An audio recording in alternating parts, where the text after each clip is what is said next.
Hi, I'm Kiya. I'm a health and fitness coach, and I have Monique Giroux here joining us. I am very happy to introduce her. And Monique, tell us a little bit about yourself. Well, I'm currently in France. I call myself a great nomad. So I've been traveling for the last year now, solo since the end of August. I'm also a forest therapy guide. I'm a Reiki practitioner. I'm writing a book about my spiritual transformation over the last 10 years. That led me to this kind of a lifestyle and the opportunity to kind of unplug and live life a little differently. I'd like to know a little bit more about that because you have written that you were once in a corporate career, and Mhm. so now you're unplugged from that. How did that transpire? Mhm. Well, I traveled quite a bit with my daughter. She's 18, almost 19 now. She's in university, and we had some pretty incredible experiences on our travels. And in 2019, we were in Bali, and we were on a 10-day wellness tour with G Adventures. And at the end of those 10 days, I took a deep breath, and I realized I could take a deep breath without pain. And that's when I realized that I had been living with anxiety for most of my career, and I didn't even realize it. Had just gotten used to living with that pain and that tension in my body. And I left Bali. I made it with a commitment to myself to find a way to live life with peace of mind and the ability to breathe deeply. Very simple goals, but I was on a mission to find a way to, yeah, to feel calm and centered and collected. Basically to live a life I didn't need a vacation from. I love that. And Mhm. you describe something that I know a lot of viewers feel as well, that feeling of tension. And I mean, I used to keep my shoulders up to my ears, because I was always in a state of um, stress. And I didn't realize it until I wasn't. I think Mhm. travel was one of the things that helped me see that when I felt like I could take a deep breath, just like you said. Yeah. It's such a difference. And now I live my life, with my shoulders down, with my energy. Um, I feel free to do what I want to do. Um, Mhm. it's just such a difference. And with you, when you noticed that, how did you decide, okay, I want this to be the rest of my life? Because that's Mhm. a big deal. That's a big decision that you have to make, going from, something stable to something where, it's kind of unknown. Mhm. Well, I went on a quest for knowledge after Bali, and that happened in July of 2019. And that led me to taking teacher trainings on first restorative yoga, then yoga nidra. I had terrible insomnia, which was all part of my lifestyle at the time. Yoga nidra was incredibly helpful in helping me settle down and sleep more deeply. I took meditation teacher training. I started putting all these practices in place. And then during the pandemic, I trained to become a forest therapy guide. And I think that was the one practice that really opened a window to a whole different world. I mean, I left that 8-day immersive training feeling like I had a new set of eyes because I was seeing the more than human world that's all around us that I never even noticed or thought about before because you're so busy just going, just in survival mode, going through the motions of every day. By slowing down, I realized I could connect with nature.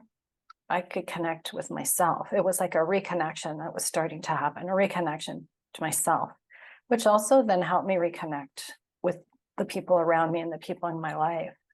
So that was kind of a process that I went through. And from there, I had seen a Reiki practitioner for many years, and she told me, well, you can do Reiki on yourself.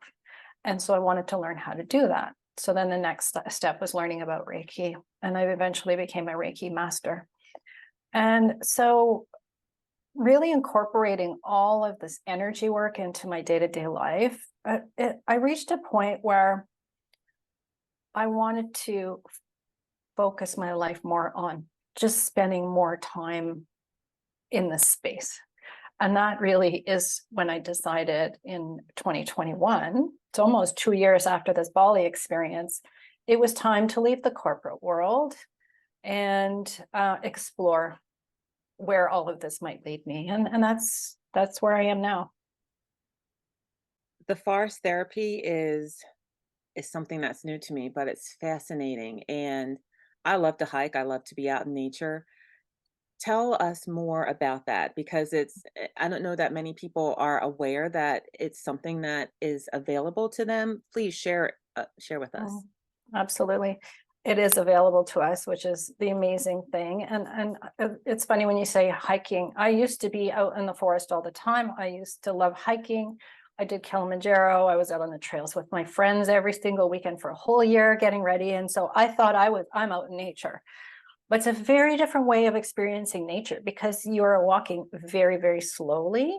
We start a forest therapy practice by orienting you to the place. And that is by opening each of your senses one at a time. We spend about 20 minutes doing that.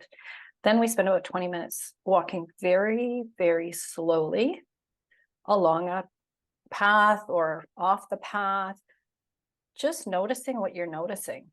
Just that awareness of what is pleasurable to you.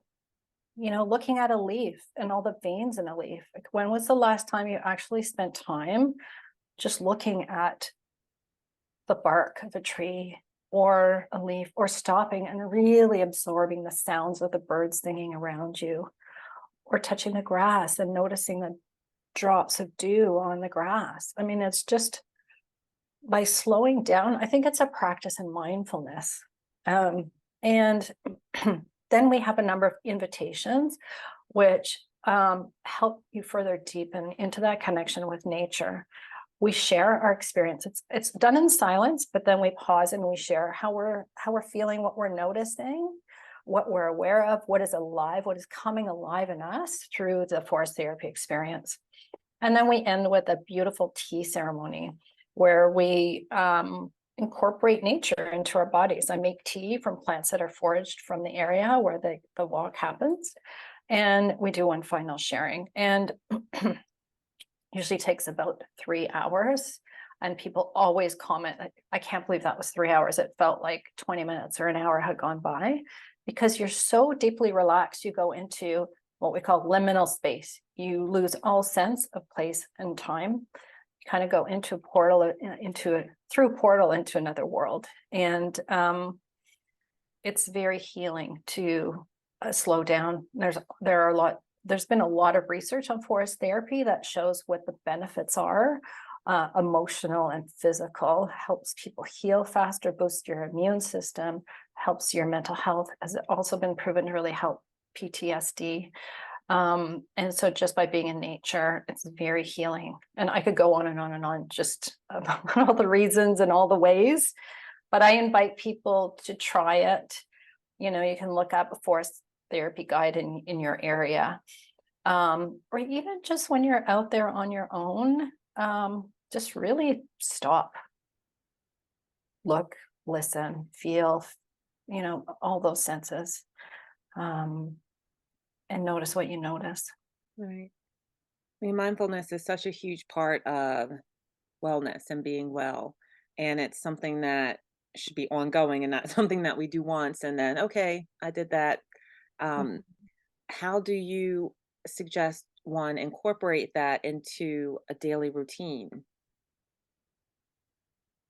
Well, it's interesting. I just spent 2 weeks at the Thich Nhat Hanh monastery called Plum Village here in France. And I've been following Thich Nhat Hanh for quite a while. I always knew who he was, but I hadn't really studied his practices. So spending 2 weeks at the monastery was a real eye-opener. And I mean, Thich Nhat Hanh is the Zen master credited for bringing mindfulness to the West.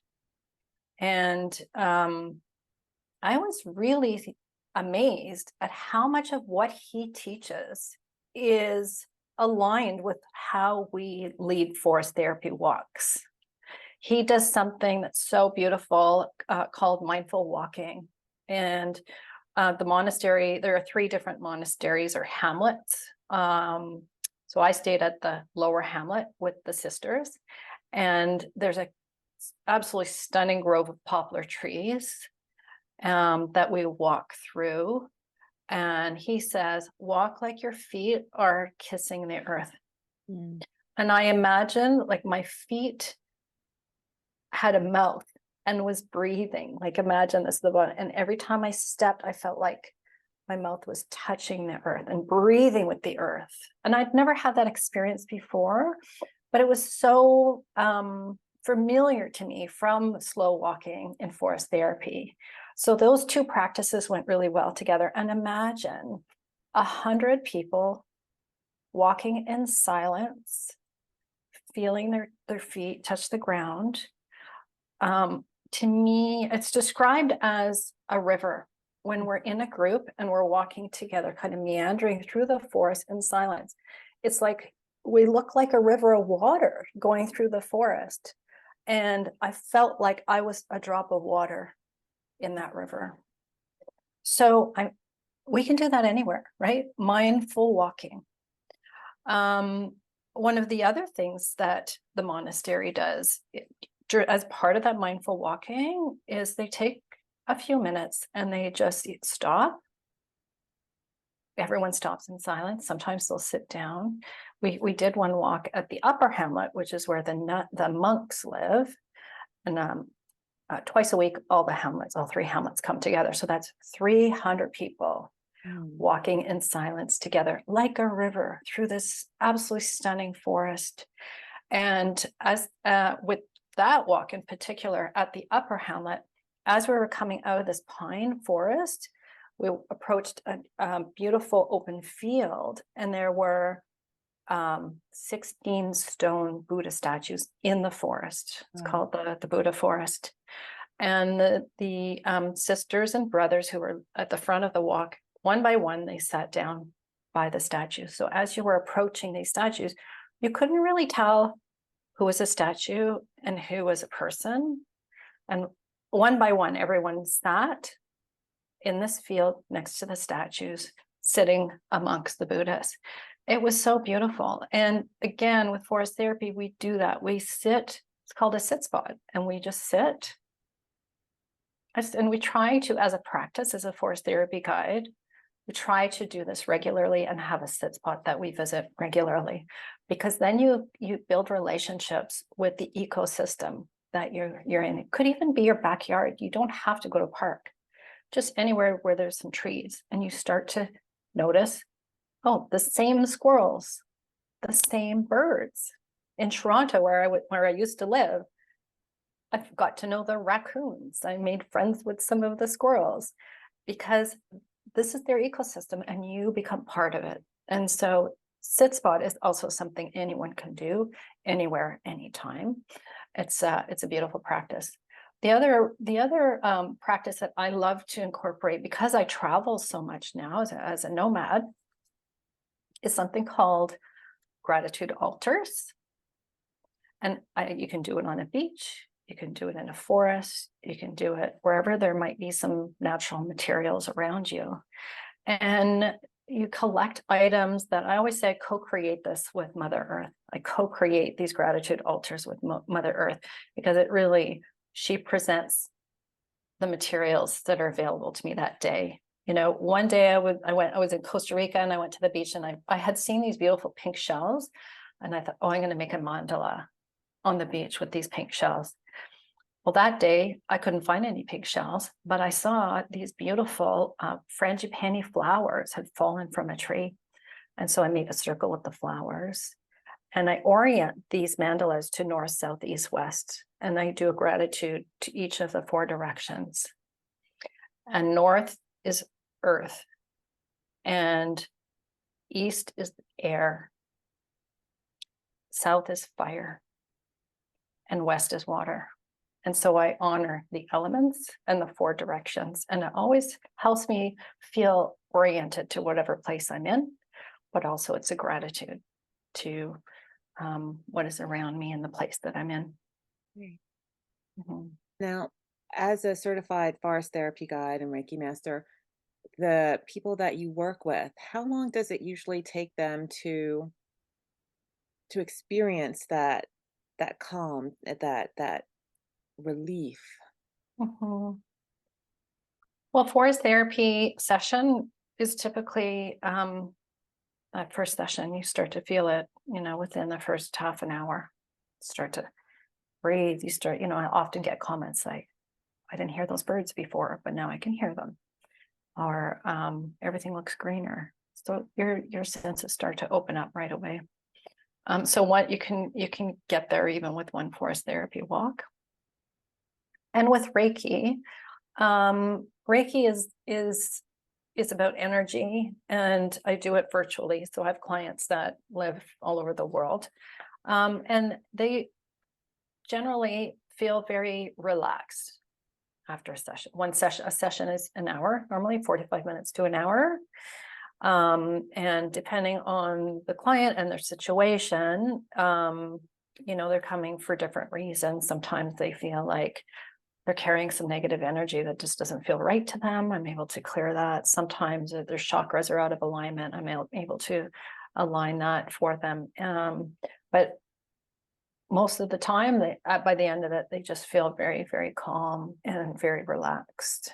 And then the energy continues to work through them after the session. You've mentioned so many different modalities in this conversation. Um, Many I have never heard of, and they just seem so interesting. I want to learn so much more about them. I'm going to put captions underneath them all, um, Okay. so that people can explore them further, Mhm. because I think it's important to expand our knowledge of these mindful practices. I mean, they really sound amazing. I would like to start to integrate some of them into my daily practice for sure. Um, Now, uh, a lot of people in my audience, myself included, travel often. You travel often. You're a nomad. Um, Tell me how this has impacted your ability to travel, and has it made it better? Is it and why? Um, Share your experiences. Mhm. Well, one of the things that I love to do while I'm traveling is connect with people. And, I know social media gets a bad rap. I've actually, with Instagram in particular, been able to find forest therapy guides in communities that I'm visiting. And I love to meet with them. I love to go to their trails or to visit their sit spot. And we have really immersive conversations about our forest therapy practices, and we learn from each other. There are different training associations around the world, and they all do things a little bit differently, but the core of the practice is the same. It comes from Japan originally. It's called Shinrin Yoku in Japan, and it's been adapted it's in a number of different associations. So I've developed some incredible friendships. And I ended up starting a global community. It's called the Forest Guide Circle, because what I was finding is we were all getting trained, and then we were, kind of good luck and run your business. And, we would have occasional calls with the association, but there wasn't like an ongoing group to connect with. And everyone was kind of feeling that way. And that's why I started this group. It's free. It's for forest therapy guides anywhere in the world. And we have about 100 members now. We have a group that is in Australia. They do the Australasia time zone. And then we have the Eastern Standard Time Zone. And it's one of my favorite things to do. I'm so grateful for the practice, but also for the people that are coming into my life and my world because of this common passion and interest for nature connection. I do believe that by reconnecting to the earth, we can resolve a lot of the issues that are happening on the planet right now. I think as a human race, we've become very disconnected from the earth. And by reconnecting to it, it is very healing also for ourselves and for our relationships with each other. For sure. For sure. Mhm. And share some more of what you're doing. Oh, as I'm traveling, Well, you mean as what? I mean, you have this community that you've grown, Yeah. forest therapy guides, Mhm. and you're writing a book. Tell me more about that.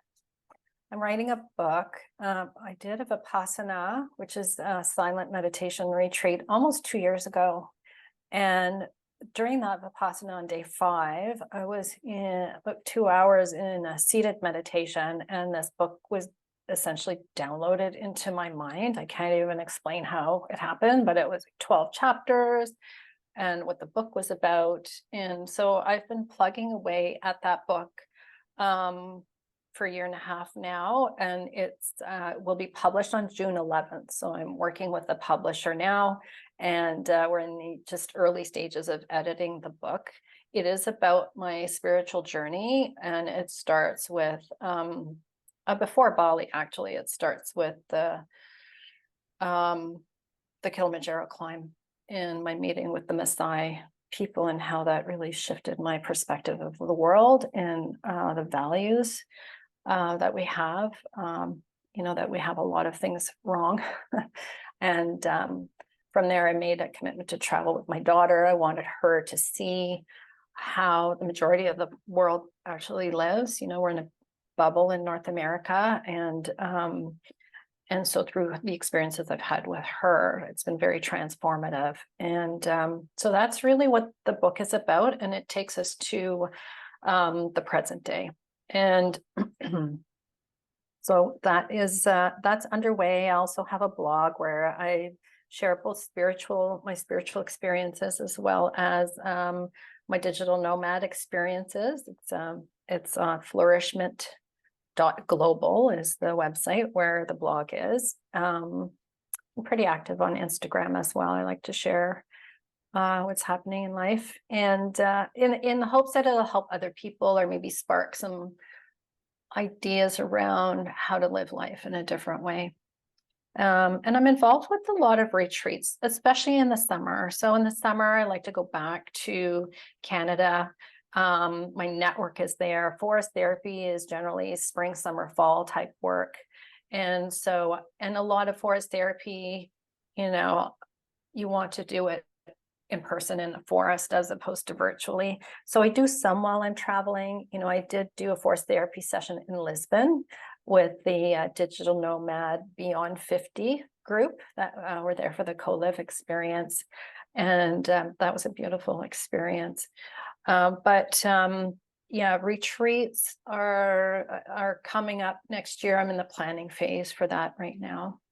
I'm also a trainer for forest therapy guides and a mentor for forest therapy guides. I find that that's one of the things that was a huge shift for me originally. What do you do? Well, I'm an executive at a bank. That's easy. People understand what that is. And you asked me today, well, what do you do? There's no box that I could put it in. I kind of am very much living a life now where I feel like I'm being guided. I describe it as initially when I left the bank, I felt like, when I was at the bank, I had my hands on the steering wheel. I was driving the car. I was telling the car where to go, turn right, turn left, go straight. When I left the bank, I let go of the steering wheel and I ventured into this unknown, unpredictable lifestyle. Today, it's evolved a bit. Now I feel like I'm following breadcrumbs. I feel like the universe is kind of presenting opportunities to me and that I say yes to. And it's amazing where that is leading me. Yeah, it's important to be open to Yes. being to saying yes Yes. to things for sure, because the universe does put people and events in our path that will propel us forward to the goals that we have, and if Mhm. we say yes to them, wow. And that's kind of like you mentioned the collab work group. Siobhan Farr is the founder of Yeah. Digital Nomads Beyond 50, and um, she had a conference in Portugal just in September, and that's how we met. Yeah. Um, I spoke about travel readiness. You did a farce therapy session, and yeah, it was an amazing experience. I'm really happy to have met you. I mean, I've learned so much in the conversations we've had together so far, and I think the message that you have to share is so valuable to everyone, really, even people who don't yet know that there is another path outside of the corporate world. We can move beyond what people say we should be doing. We can do what we feel comfortable doing. And I love your phrase that um, you're committed to living a life that you didn't need a vacation from. That encompasses so much of what I think we need to strive for. We need to strive for a balance. And I appreciate that you are sharing how to do that with everyone. So thank you for that. It's my pleasure. Yeah, it's my pleasure. I think I mean, it comes with some challenges, but I wouldn't trade it for um for anything. I'm just grateful to be able to do and to live this way. Um, and just it's the freedom of it is very well, like I said, it's leading me to places I would have never imagined. Like right now, I am in a small village in France, and I came here to see if I could find my ancestors. And a few days ago, I stepped into the house of um, an ancestor from 9 generations. So 400 years ago, I walked into his house. It remains mostly unchanged. When I went to the property, the owner of the property just happened to be there and was very gracious and let me go in and walk around. And I mean, I was in tears, the power of that. And I just ended up there. Like it's been really remarkable. And yeah, who knows where I go next? Yeah. It's like I said, I'm following the breadcrumbs and it's leading me to the most wonderful, incredible places. Well, what advice would you give someone who is preparing for a possible life abroad, or preparing to leave their job, and preparing to do these things, but maybe not emotionally ready, or in a place where they feel um, like they can? Mhm. Because again, these practices are not something that we should do once and then forget about. Wellness is something that we should incorporate into our lives as a regular occurrence. It should become Mhm. routine for us. How do you suggest people do that? And what advice do you have for people around that? Well, a couple of things. First, do a trial. Even before that, I mean, not everyone wants this kind of a lifestyle. So, if you love your job, then keep doing what you're doing. But if you're unhappy with your job, my goodness, life is too short. Life is too short to give yourself to a company and you're miserable. So find your joy. And this is just one way of doing that. I've always loved to travel. So it worked for me. And my partner, Andrew, and we did a 1 month trial in Costa Rica to see if we could continue to do the work we wanted to do. Well, for him, he's a coach, so he continued to work. And I went to a yoga retreat center every day to take care of my own self-care at the time.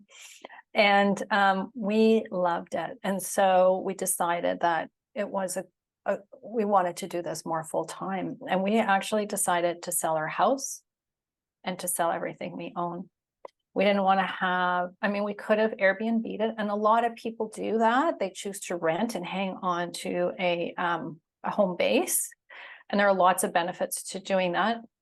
Just the financial security of that is a good idea if you're in a position to do it. We didn't want the hassle. We didn't want to be worrying about, the leaky roof and the broken pipes and irritating tenants and whatever, all that. We were looking for a simple lifestyle. And so we did decide to sell.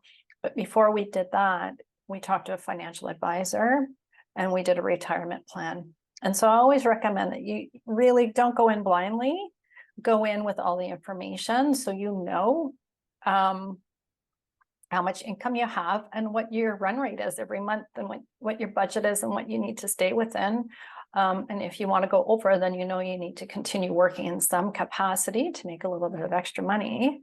Or find a job that is completely remote. More and more people are doing that. They're just doing kind of the same work, but it's remote and they're traveling while they're doing it. So there's lots of different options, and I would say if it's something you want to do, there's a way to figure out how to do it if you really want to. And yes, it can be scary.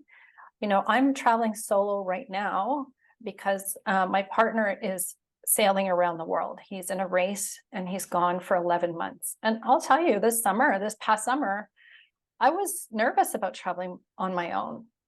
A couple times I posted on this Facebook group called Solo Women Over 50 Traveling in Style. There's like 440,000 women in that group. And this is the most supportive group of women you could find. And I just put questions out there that were on my mind, and there was always an answer to every question. So ask the questions, and it's okay to feel a little bit scared.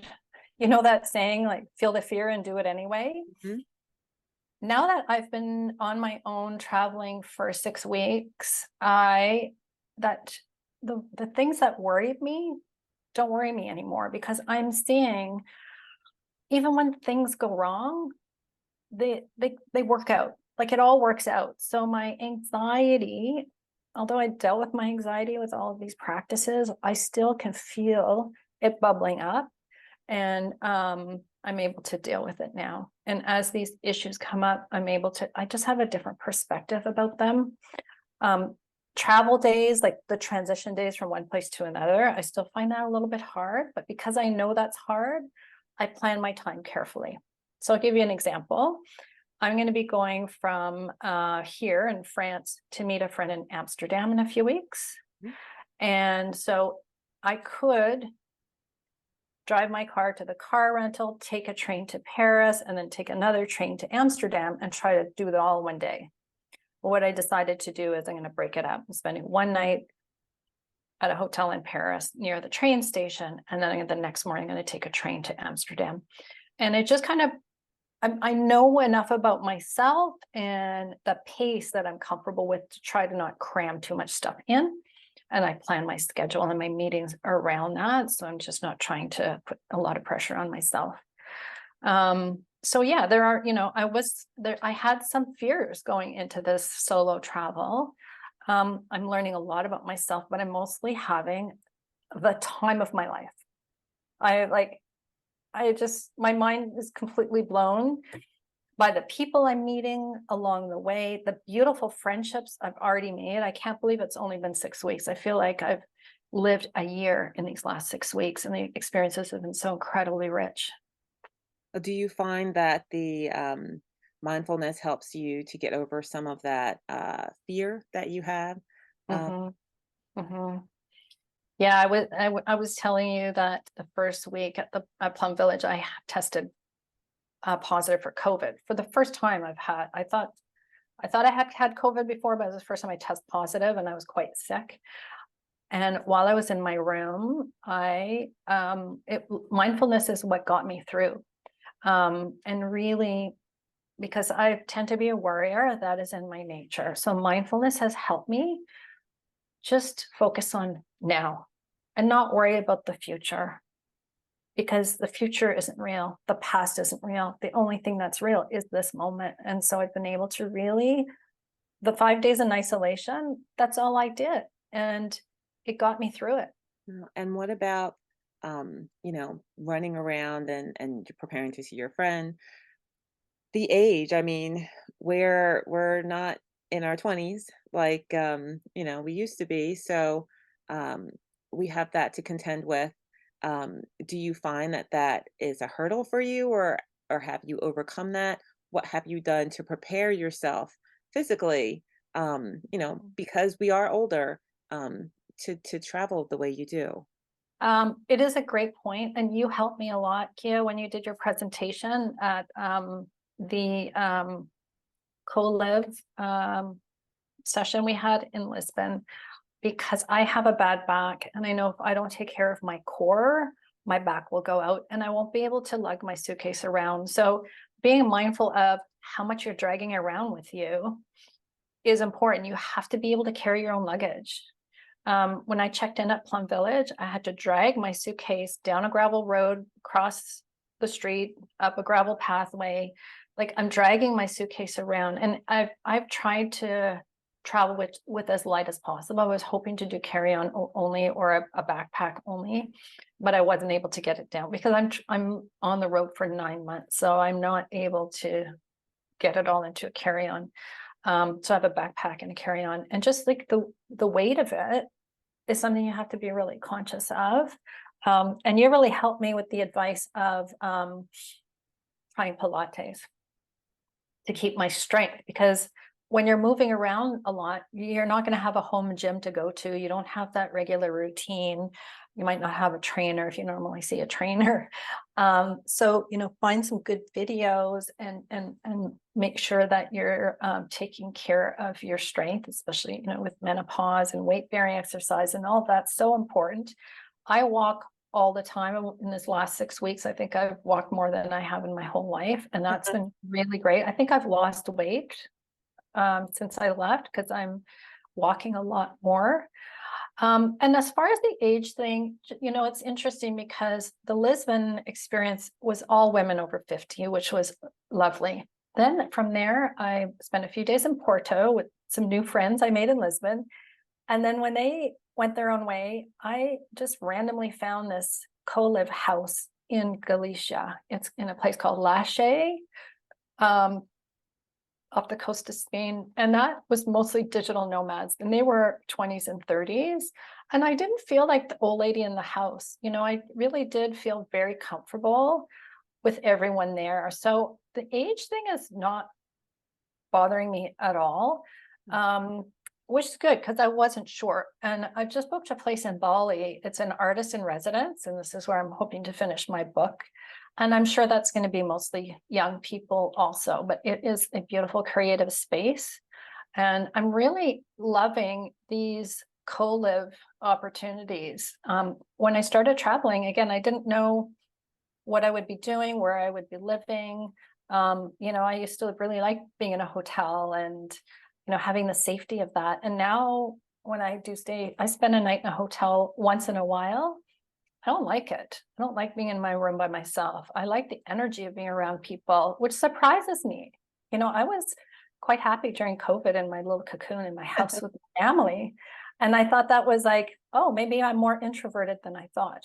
But now I just feel like this is who I am. This is more who I am. I love being around people and the energy of other people.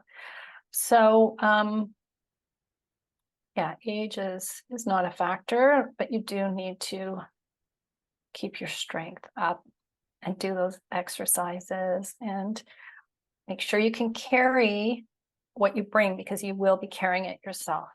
You will be lifting it. I know some of those trains, they don't have a place to put your bag. The train from Bordeaux to Saint-Foy-le-Grand, where you get off for Plum Village, I was kind of had it between my knees and my seat, and it was kind of halfway into the aisle. I couldn't lift it into the overhead bin. It's almost 50 pounds.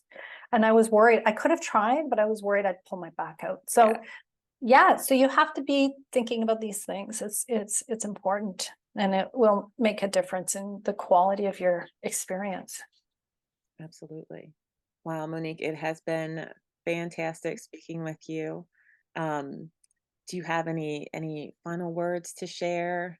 Yeah, I would just, I think you're right. I think a lot of people are considering transition. I know a lot of people reach out to me for advice about that. And there's a lot of fear sometimes that can get in the way. And I think you just really need to get comfortable with not having control, and when you think about the reality of life, we have no control really of anything. And that's what this lifestyle teaches you is you're kind of leaning into it. I didn't mention when Andrew and I first started this a year ago, I broke my leg in Croatia. I was up in a mountain. I broke my fibula. I was up with a guide, and we could have run home back to Canada, but we decided to keep traveling because I didn't want to be in Canada in a plaster cast in the winter. But it did teach me, you don't know. And it's kind of funny. We laugh about it now because before we left, I had this spreadsheet with all the flights, all the locations, all the contact information, all the dates, and absolutely every single thing on that spreadsheet changed. Every single thing. And so now I just plan about a month ahead at a time, which as a planner, I came from the last job I had at the bank was running corporate events, and we had contingency plans for contingency plans for like we had everything always down to a T. I's dotted, T's crossed. This is like completely the opposite of that. And so my advice to people is you have to get comfortable. You really do have to get comfortable with change and not controlling things and kind of just having fun with that, because it leads you to amazing places. Saying yes. Saying yes. Yeah, exactly. All right. Well, I'm going to include all of your contact information in the description box, and I encourage everyone to take a look at your blog and to reach out with questions to you that they may have. I found this conversation very rewarding. I hope that maybe you'd like to join us again one day to share more of your adventures and about what you're up to, especially when your book is about ready to be published. I definitely want to hear more about that. And thank you so much. Thank you, Kia. It's been an absolute pleasure. Thank you so much. Thanks. Have a good day, everybody. Bye.